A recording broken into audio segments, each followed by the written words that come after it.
Well, I think I found the leak. There's this weird cloth covered line. Let me see if I can get on it here. At the very back, it appears there's a hole in it, and if I'm not mistaken, it looks like it goes up to the EGR. So, I have to find out how much that is to replace. You probably guessed by now, it's nothing more than a stethoscope for doing automotive repair.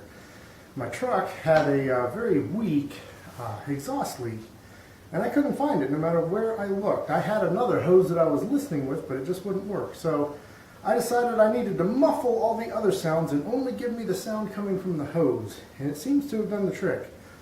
All the other pipes on the car seemed fine, but when I went up into the hood to try and look at the manifolds, I noticed that it got loud around that one pipe, and if I'm not mistaken, that is going to the EGR.